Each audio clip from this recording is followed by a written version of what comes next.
Do not forget to hit that like and subscribe button, guys, if you're new to the channel and if you enjoyed this video. So I'm going to be quoting Mr. Deontay Wilder. I think he's got a good chance. I do. I don't think Joshua has a tough style to fight against. I mean, you done seen many of his previous opponents, you know.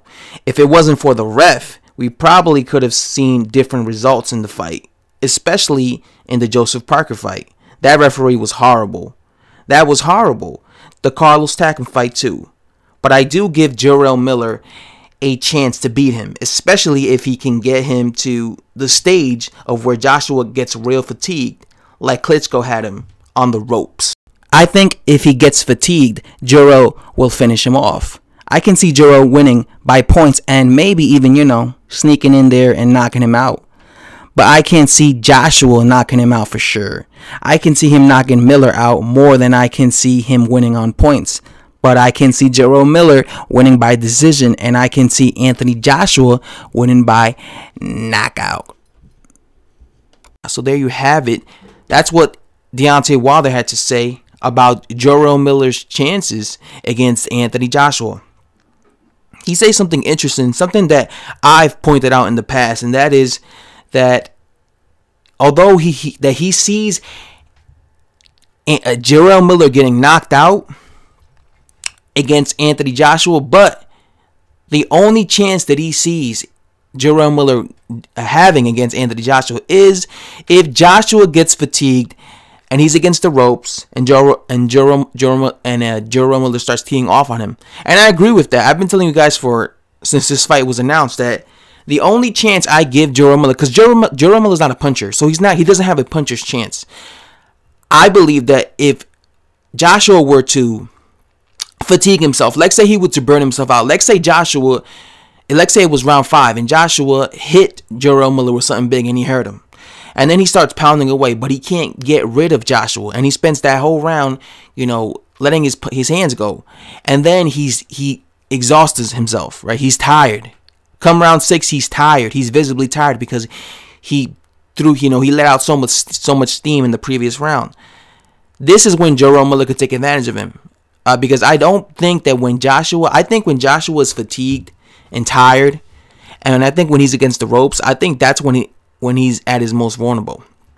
I saw Vladimir Klitschko when he was hurt against Vladimir Klitschko and he was leaning against the ropes.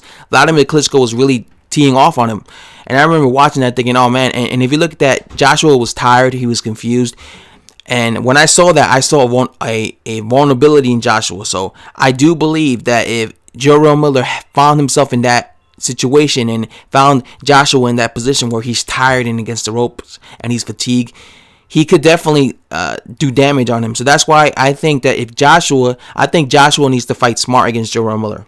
Although I'm picking Joshua to win, I do think that he needs to be smart with the combinations he throws. I don't think that he needs to, because that's why I was saying, like, he's going in here with this, you know, anger towards Jarrell Miller.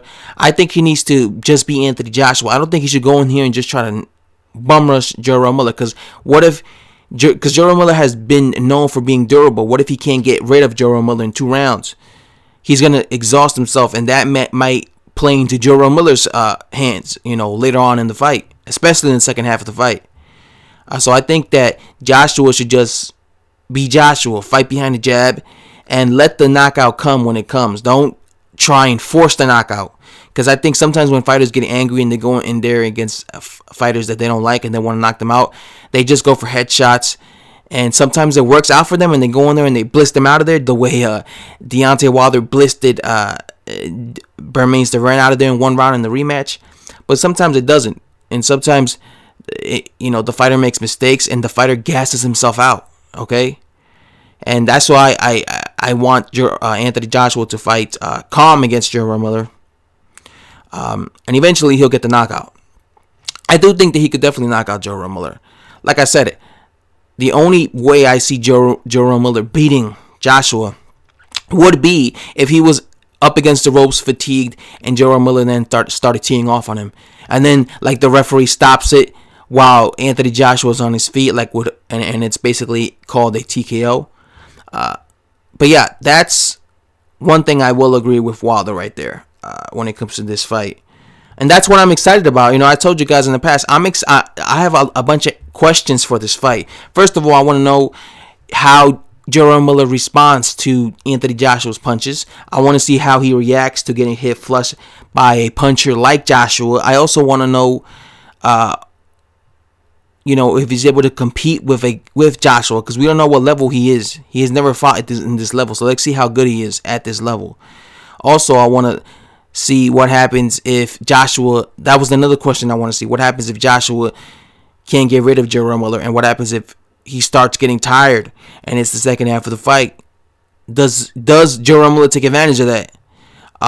So, yeah, that's the question I want to know. So that's what Deontay Wilder had to say.